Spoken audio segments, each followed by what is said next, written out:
All women are different, but they are all women. This video is androcentric from a men's point of view and is presented as opinion, commentary, and debate. Expressing opinions is not violence. These are ideas to challenge, question, and argue in public, because classical liberalism relies on the First Amendment for its dialectic. If you are a feminist, then consider this. If patriarchy truly existed as claimed, feminism could not. And if all men are trash and women are equal to men, then what are we to conclude? Women will die for their children, men will die for their wives and children, and God chose to die for all mankind. Authority rolls up with responsibility. If this framing of facts offends you, click off to a cute cat video. Proceeding further will expose you to gamma bias and criticism directed at ideas, claims, institutions, not at any individual's virtue or dignity. Our method follows the 7 liberal arts: the trivium, grammar, logic, rhetoric, and the quadrivium, arithmetic, geometry, music, and astronomy. If this framework is not for you, feel free to exit now. It's no disgrace. Women are wonderful. God bless America. Men are great. Ultimate Force Doctrine: Men enforce all rights at the cost of their lives. Written by Conrad, Riker. Available now. Links in description. The ultimate refusal: why indifference is the only weapon left for men. Smashing the Marxist feminist matrix, the fake tests, and the silent suicide of the West with the hammer of logic. Look into the hollowed out face of the modern male and tell me what you see. It is the stare of a man who has been told his existence is a crime, his protective instinct a pathology, and his sacrifice a mere expectation. We are living through the catastrophe of silence, a calculated mutilation where the emotional economy of men is starved by a culture that demands our lifeblood while refusing us even a drop of sustenance. This is not a coincidence. It is the inevitable conclusion of a gynocentric order that views the masculine spirit not as a partner in civilization, but as a beast of burden to be whipped and discarded once its utility wanes. I will employ the hammer of the trivium, logic, rhetoric, and grammar to shatter the glass jaws of the Marxists and feminists who have built a modern Babylon on the lies of equality. We will examine the deeds of despair statistics, not as mental health failures, but as the logical outcome of a utility-based society that renders the male disposable after extraction. You will see that the suppression of male pain is the structural foundation of their power, and without your silence, their entire house of cards collapses. Prepare yourself, because we are going to walk through the fire of reality, from the fake tests of relationships to the demonic absurdity of critical theory.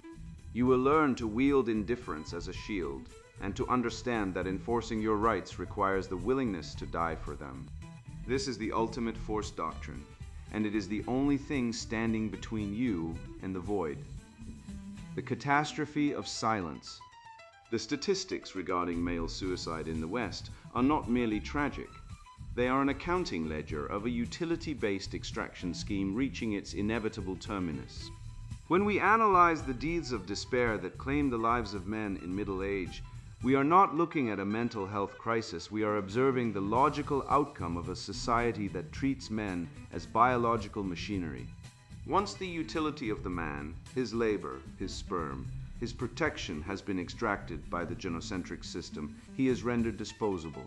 This is the silent suicide, a calculated demolition of the male spirit, where a man, realizing he is valued only for what he can produce rather than who he is, unplugs himself from the matrix. The data proves it, as men are increasingly alienated from their families through the brutal meat grinder of family courts, where Title 4D incentives incentivize the state to harvest fathers for child support. The death toll climbs.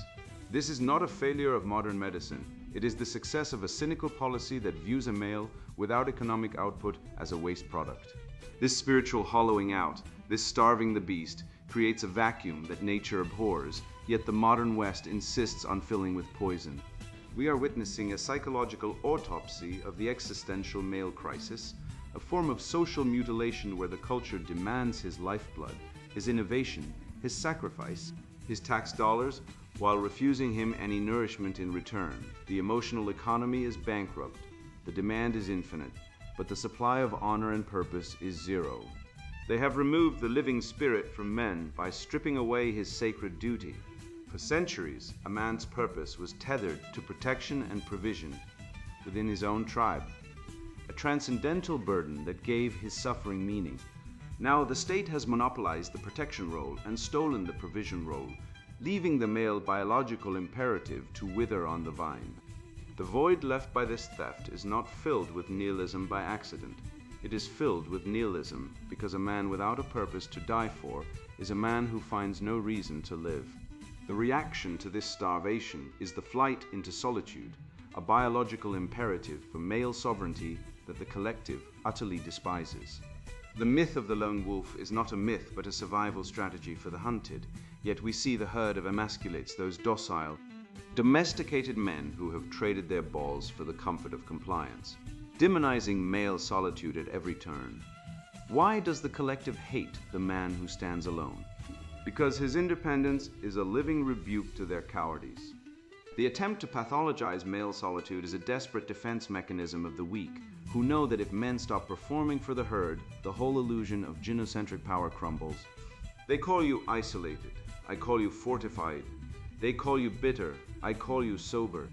To keep these men from realizing their power and rioting against their exploitation, the empire deploys the modern equivalent of Rome's bread and circuits. The Romans knew that a hungry populace was a dangerous populace, so they threw them free bread and distracted them with chariots and lions. Today, the distraction economy is far more insidious. We are fed digital sedatives, pornography to drain our vital energy, streaming services to numb our minds, and the infinite scroll to replace genuine achievement with the dopamine hit of passive observation. These are the digital circuses designed to pacify the male rage, to keep the beast docile and sedated in his cubicle while his heritage is sold off to the highest bidder. It is a pacification strategy, a chemical lobotomy via the blue light of a screen, ensuring that the testosterone which once built civilization is now dissipated into the ether of pixels and fantasy. In this theater of distraction, the greatest trick the enemy ever pulled was the linguistic weaponization of the term toxic masculinity. We must deconstruct this using the grammar of history. When the leftist cultural Marxists screech about toxicity, they are not describing a pathology. They are describing the invincible necessary force that carved Western civilization out of the wilderness. The very attributes they label toxic aggression, drive, unyielding stoicism are the fuel that powered the engines of Rome, Athens, and the Enlightenment. What they call toxic is simply masculinity in its unbridled, effective state. By framing strength as a poison, they hope to convince the male to drink the antidote of weakness, which is of course death. We must reject this feminization not as a moral failing, but as the precursor to the fall. Every civilization that tamed its wolves was subsequently devoured by the dogs that replaced them. We must employ the trivium to distinguish between the leftist narrative of trauma and the masculine reality of sacrifice. The transcendental need for suffering is a hard pill for the soft modern mind to swallow. The leftist creates a victim narrative out of trauma, a passive state where the world is done unto them. The masculine imperative reclaims suffering as a vessel of divine burden. Meaningless trauma is for the weak. Meaningful sacrifice is for the strong. This is the syllogism of suffering. Major premise: the suppression of male pain is the structural foundation of the current gynocentric order. Minor premise: pain is the signal that demands a boundary be enforced. Conclusion: a society that forbids men to express their pain or enforce their boundaries inevitably collapses because it has removed the immune system of the culture. They silence the scream because they fear the rage that follows. This brings us to the only logical conclusion left for the rational man. We must stop seeking permission to exist from a system that wants us dead. The reclamation of pain is the catalyst for the only doctrine that matters, the realization that rights are not granted by courts or constitutions, but enforced by the will of the individual. The ultimate force doctrine is the philosophical understanding that enforcing your rights requires the willingness to die for them. We have been told that peace is the absence of conflict. But the Western canon teaches us that true peace is the result of victory. You cannot negotiate with a pathogen, you must destroy it. The refutation of the leftist, feminist, and Marxist lies is not a debate. It is a purification by fire. We must cast these demons out of our consciousness not by arguing with them, but by becoming so undeniably, irrefutably strong that their lies simply bounce off us like pebbles against tank armor. You must make yourself hard, you must make yourself dangerous, and you must direct that danger with the precision of a surgeon toward the lies that seek to unmake you. The reasoning behind this interaction follows a basic logical structure. Women need male attention just as the body needs air. Yet current feminist ideology encourages them to avoid reciprocating while still insisting on dedication. Consequently, the man who learns to remain unconcerned immediately flips the balance of power, turning himself into the desired object instead of the chaser. This biological truth reveals the core falsehood of our feminist age, the idea that men must keep pursuing what avoids them, while showing that what progressives label toxic detachment is actually the ultimate method for men to protect themselves in a biased system. My encounter with this individual in today's corrupt society simply backs up what evolutionary psychology and traditional Western knowledge have always shown. When a man stops offering validation, he takes back his control and makes the world follow natural rules instead of feminist fantasies. The fortitude of indifference. I sat across from a creature of the modern dating market, a woman who had been fed a steady diet of Disney delusion and third-wave feminism, expecting me to jump through hoops of fire simply to breathe her air. She sat there scrolling through her phone, offering me nothing but a cold shoulder and a sense of entitlement that defied the laws of physics. Instead of pleading for her attention or buying her a drink to earn the privilege of being ignored, I simply stopped caring. I leaned back, checked my watch, and looked right through her as if she were a ghost. The transformation was instantaneous and violent. The frame shattered, her arrogance dissolved into confusion, and suddenly she was chasing me. This is the modern Sodom, where the application of cold indifference acts as a crucible that burns away the fake veneer of female superiority, revealing the desperate need for male validation beneath. It was a perfect microcosm of the larger war. Once you refuse to be a beast of burden, the parasite realizes it has lost its host. We must apply the iron logic of the trivium to understand this dynamic. Consider the following syllogism. Premise 1. The current gynocentric order demands your total destruction, calling it love or equality, while it seizes your assets and dignity. Premise 2. Engaging with a system that wants you destroy you is irrational and suicidal. Therefore, the conclusion is unavoidable. Indifference is the highest form of self-love and the only viable path to survival. To care about a society that hates you is to be a turkey voting for Christmas. We are dealing with a structure that demands your blood as the down payment for your own oppression. The only rational response, the only mathematical move that results in a positive outcome for your life is to withdraw your emotional labor and starve the beast. There is a profound difference between the silence of a king and the silence of a coward. The aloof alpha is not hiding in his basement out of fear. He is withholding his energy because he knows it is a precious resource.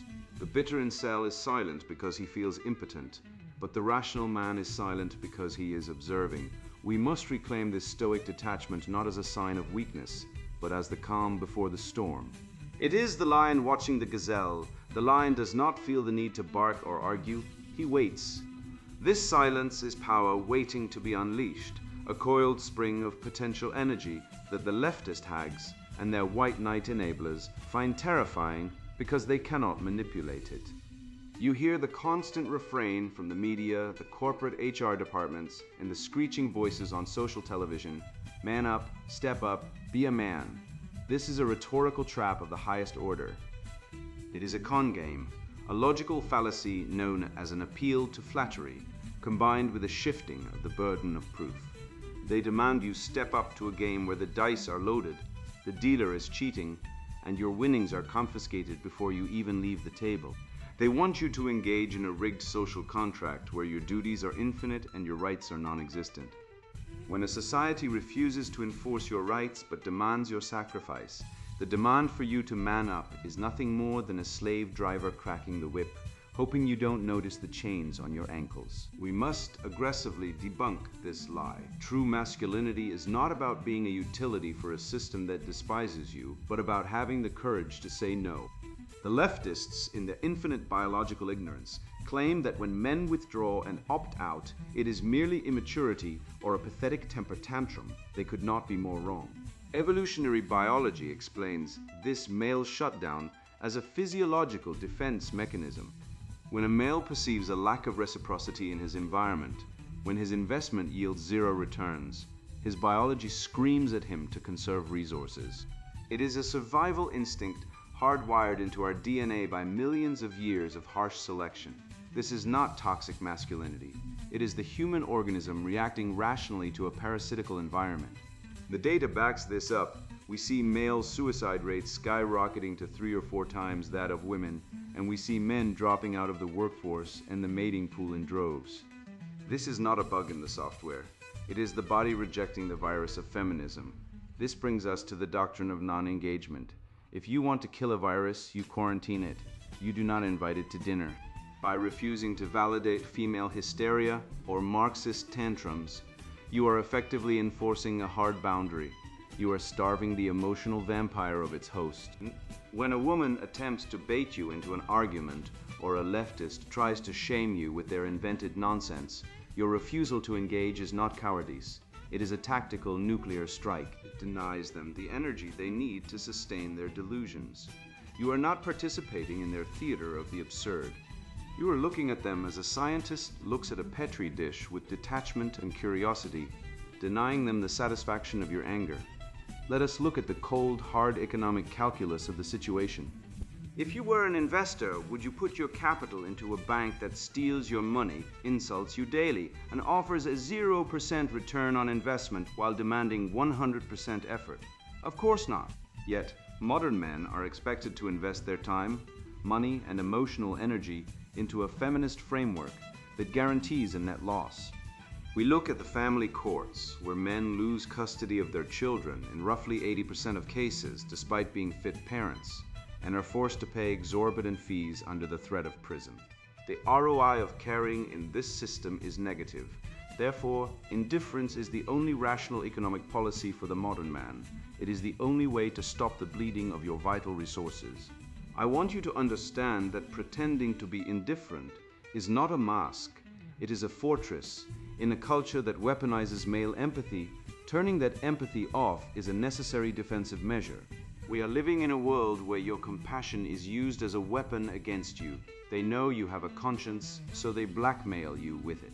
You must cultivate a stoic control mechanism, a mental shield that repels these attacks. This is not about becoming a robot.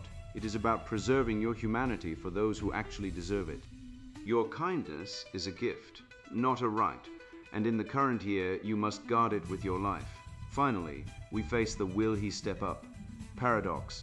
A common tactic in relationships and society is for women or the system to withdraw support completely, to pull the rug out from under a man, to test his mettle and see if he will save the day. The blue-pilled man will sacrifice himself to hold up a collapsing roof, earning a pat on the head before being discarded. The red-pilled man understands the Phoenix Protocol. You must let the structure collapse. If she destroys the house to test you, let it burn. Do not pick up the pieces. Let the ashes settle. Only from the ash can the phoenix rise. By letting the failed structures of feminism and gynocentrism crumble under their own weight, we clear the ground for something true, something beautiful, and something that respects the transcendental rights of men. We have mapped the economic suicide of empathy and the biological necessity of the Phoenix Protocol, proving that the only rational response to a rigged game is to let the chips fall where they may. Yet, the collapse of the feminine frame is not always a slow decay. Sometimes, the destruction of the Marxist dialectic happens in a singular, brilliant flash of masculine refusal. We must now move from the strategy of withdrawal to the tactical application of the trivium, where grammar defines the boundaries of the lie and logic refuses to validate the emotional hysterics of the degenerate. The man who masters this does not merely step aside, he stands his ground and watches the attacker impale themselves on their own blade, creating a living monument to the good, the true, and the beautiful. The deception of the test. Did you hear the one about the man who stared down the firing squad of human resources and simply refused to load the gun himself? I once watched a colleague, let's call him Marcus, dragged into a corporate interrogation room because a female subordinate felt unsafe because he had corrected her work in front of peers. This was the classic shit test blown up to institutional proportions, a trap designed to force him into an apology for a non-crime, to bend his knee to the emotional frame of a professional victim. The HR director, a woman with eyes like flint, demanded he confess to insensitivity. Marcus, understanding the logic of refusal, did not argue. He did not debate the facts. He simply asked, "What specific rule did I break?" When she sputtered about vibes and feelings, he packed his briefcase and stood up. "If I haven't broken a rule, this meeting is over." By refusing to solve her emotional puzzle, by refusing to apologize for his competence, he collapsed the entire accusatory frame. It proved in that moment that he owned the reality of the room while they were merely squatters in a land of delusion. Solving the test proves you are a slave to the frame. Dismissing it proves you own the frame. We must recognize this behavior for what it is, not a social complexity to be navigated, but a biological maladaptation run wild. In the evolutionary arms race, a woman giving a man a fake test, a problem with no solution designed to elicit a reaction, was once a crude filter for genetic fitness. A way to ensure she wasn't mating with a simp who would fold under pressure. But in the modern context, this instinct has been hijacked by the Marxist dialectic, transforming a relationship into a perpetual struggle session. The fake test is the engine of critical theory, keeping a man in a state of constant apology and penance, robbing him of his vital essence. Look at the data. We live in a time where the cuckoldry rate sits at a non-zero percentage, where family courts award sole custody to mothers roughly 80% of the time, stripping men of their children, and where male suicide rates are 3 to 4 times higher than women's. This is not equity. This is the harvest of a philosophy that demands men solve problems that were manufactured specifically to destroy them. To dismantle this, we employ the trivium, the ancient armor of the Western mind. First, grammar, define the test. Is it a legitimate request for resources or labor? No, it is an emotional manipulation. Second, logic, assess its validity. Does the problem have a solution? If the problem is you exist, there is no solution other than ceasing to exist, which is a logical absurdity. Third, rhetoric, destroy the argument. Do not engage with the premise. Laugh at it, mock the frame. When a woman or a leftist throws a verbal tantrum, they are inviting you into a trap of their own making. The only winning move is to set fire to the maze. This is the logic of refusal. You do not explain why you won't jump through the hoop. You assert that the hoop is made of trash and you have a civilization to build. This brings us to the distinction between the ugly fake test and the true test, the latter aligning perfectly with the transcendental value of beauty. The fake test is a manipulation, a crab bucket mechanism designed to drag you down. The true test is the act of building, sustaining, and protecting. It is the nurturing side of the monster that the feminists desperately try to hide. They scream that men are inherent dangers, that the patriarchy is a system of abuse, but history and the hard data prove otherwise. Who actually civilizes the young? The statistics are undeniable. Children raised without a father figure are significantly more likely to drop out of school, abuse drugs, and end up in prison. Men are the primary architects of structure and the primary civilizers of the young. The monster is the only one capable of holding back the chaos, and the monster does this not through performative tests, but through the quiet, authentic act of provision. Observing how a man acts around children reveals the metric of his worth more accurately than any corporate performance review or female shit test ever could. A man does not test a child to see if the child is worthy of his protection. He simply protects. This is the essence of strategic dominance. Stepping up does not mean jumping through hoops to prove your worth to a woman or a boss who despises you. It means defining the hoops yourself and crushing the ones that are deformed. It is recognizing that the modern Babylon of woke relies on your participation in your own humiliation. The moment you stop apologizing for your nature is the moment you reclaim the living spirit of the West. You enforce your rights, not by asking permission, but by the sheer weight of your presence and the undeniable reality of your utility. We do not seek validation from the weak. We build the world that allows them to exist. But make no mistake, the mere act of building and nurturing invites the envy of the degenerate demons who thrive in the shadows of academia.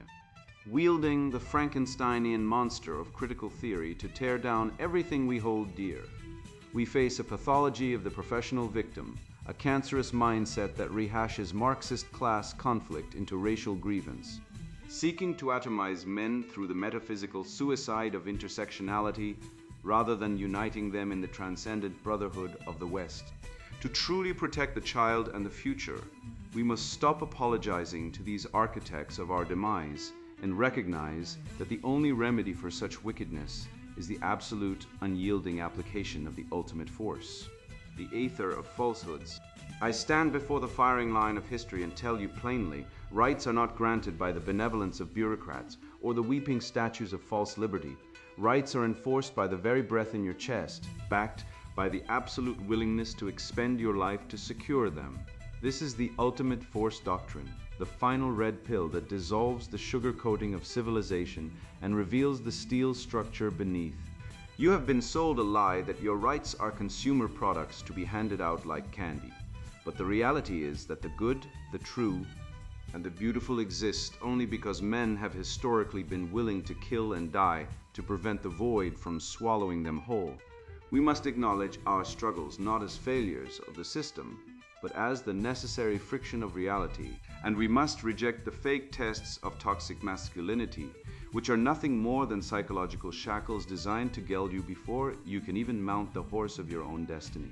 To rebuild a world where your rights are respected, we must smash the lies of critical theory, feminism, and cultural Marxism so thoroughly they can never return from the shadows, reclaiming the transcendental spirit of the West that built the greatest cultures in the known universe.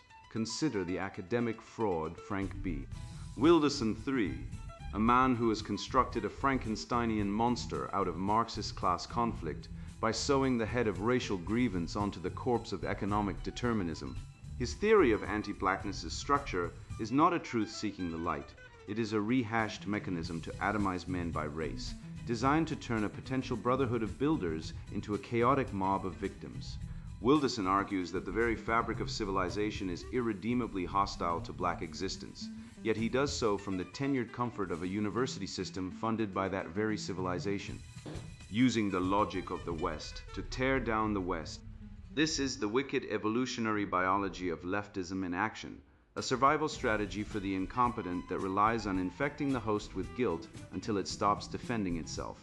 If we accept his premise that all structures are inherently anti-black, we must ask why he continues to participate in them, unless he is merely a grifter selling a map to a maze that doesn't exist to men who are lost in the dark. This leads us to the syllogism of absurdity, a logical chainsaw that guts the anti-blackness argument in seconds.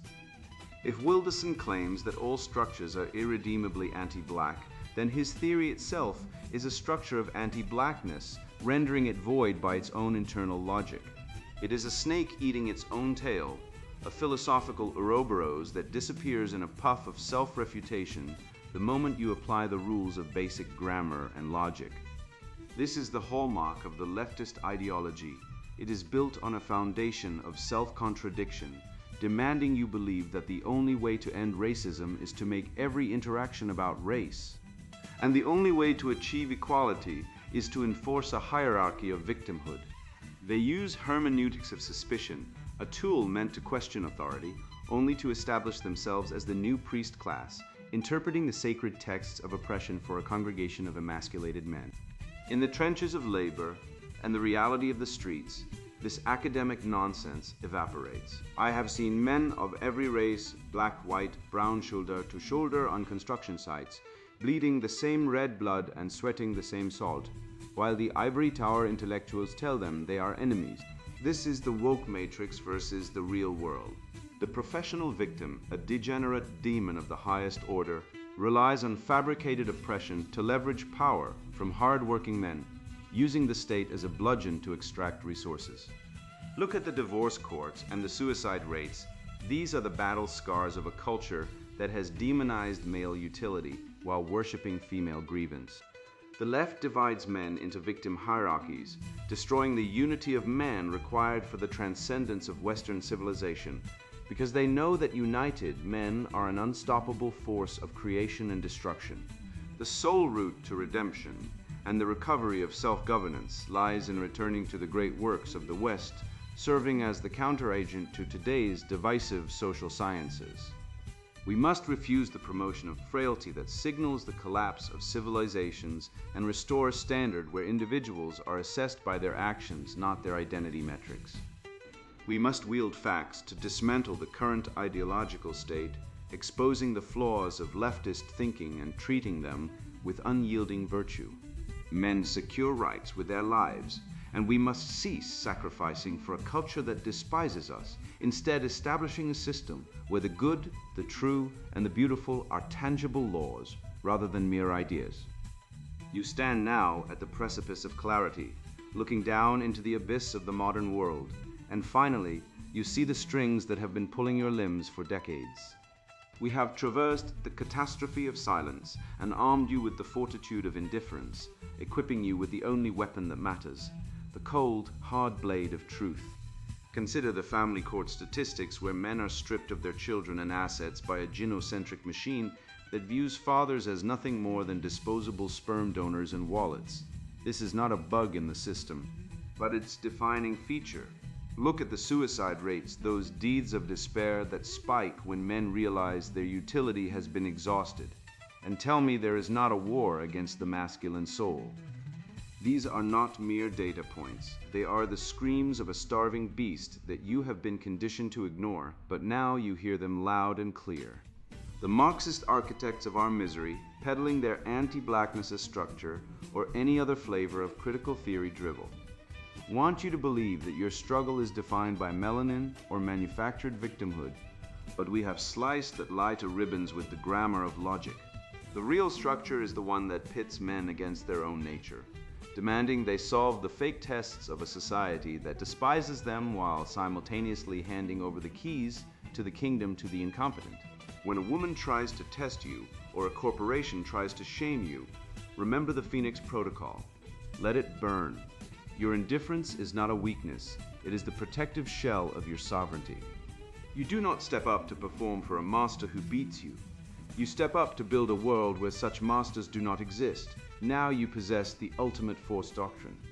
You know that enforcing your rights requires the willingness to lay down your life for them, but not before you have lived them with the ferocity of a cornered lion.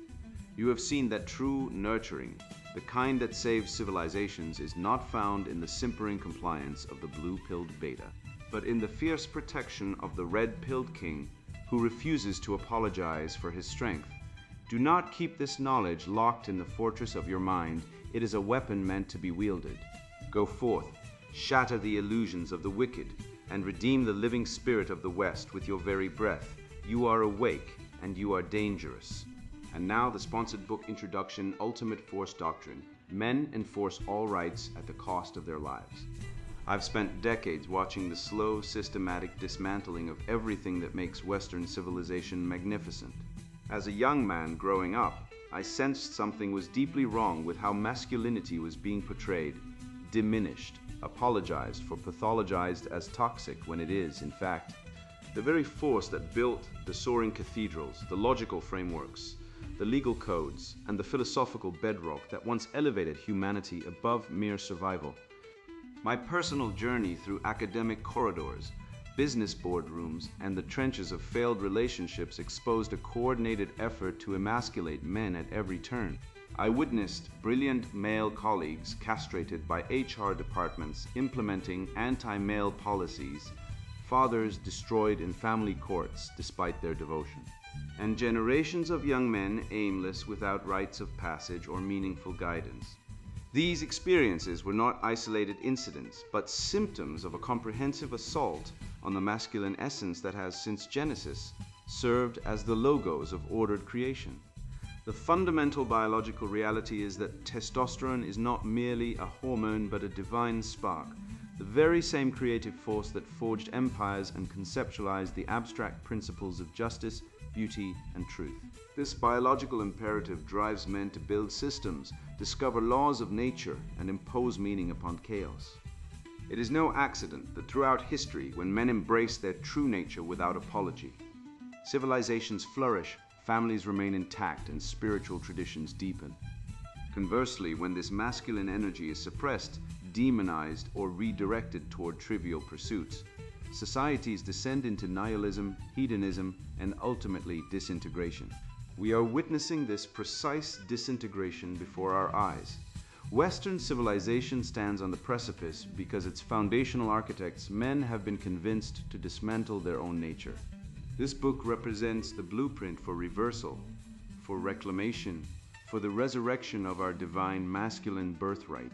Many readers will find these truths uncomfortable, perhaps even threatening to their carefully constructed worldviews.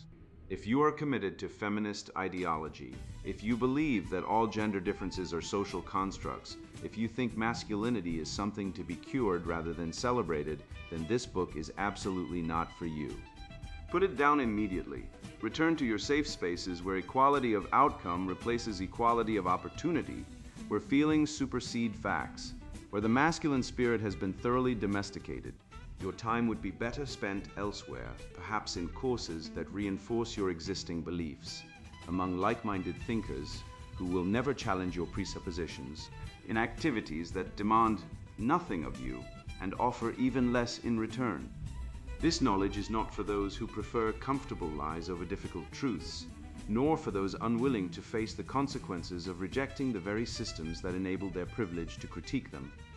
For the man who senses the deep malaise of our age, who recognizes the hollowness of modern narratives that demand perpetual apology for his existence, who understands that something precious has been stolen from our cultural inheritance, this book serves as both revelation and revolution. It systematically deconstructs the philosophical frameworks, cultural mechanisms, and linguistic tricks employed by those seeking to dismantle Western civilization's patriarchal foundations. We will examine the Frankfurt School's insidious introduction of critical theory into our institutions, trace the etymology of words weaponized against masculinity, and expose the biological and psychological foundations of authentic male power. We will explore how testosterone functions as not merely a physical hormone, but as a creative force that manifests in art, architecture, legal systems, and spiritual practice. We will illuminate the profound connection between physical excellence and mental acuity, demonstrating that the temple of flesh is not vanity, but preparation for the battles of mind and soul that characterize the warrior's path. The reader will gain practical tools for reclaiming masculine authority in personal relationships, professional environments, and spiritual practices. You will learn how to recognize and counter the rhetorical strategies used by ideological opponents, how to build brotherhoods that withstand cultural hostility, and how to channel natural aggression into creative pursuits, rather than allowing it to be suppressed or expressed destructively. We will examine historical exemplars of masculine excellence, men who embodied the virtues of strength, honor, intellect, and spiritual depth, and extract actionable principles for contemporary application. You will discover the philosophical foundations of Western patriarchy and Greek logic, Roman law and Judeo-Christian tradition, understanding how these elements synergistically created the most successful civilization in human history, precisely because they align with rather than opposed natural masculine imperatives. This is not merely another self-help book offering temporary motivation or superficial techniques. It represents a comprehensive framework for understanding your place in the cosmos as an agent of divine creation, equipped with both the biological imperative and the moral mandate to order reality according to truth, beauty, and goodness. The chapters that follow will challenge you intellectually, spiritually, and physically. They will demand that you confront uncomfortable realities about female nature, about cultural Marxism, about the conspiracy of silence that surrounds the destructive elements of feminism. They will require that you abandon comfortable mediocrity for the demanding path of excellence, the path walked by the great men who built Western civilization. The ultimate force doctrine is not for those seeking easy answers or temporary comfort. It is for men prepared to enforce rights, protect civilization, and rebuild what has been destroyed, even at the cost of their lives if necessary. For those ready to accept this burden, what follows will transform not merely your perspective, but your very essence. Ultimate Force Doctrine: Men Enforce All Rights at the Cost of Their Lives, written by Conrad Riker. Buy now, links in description.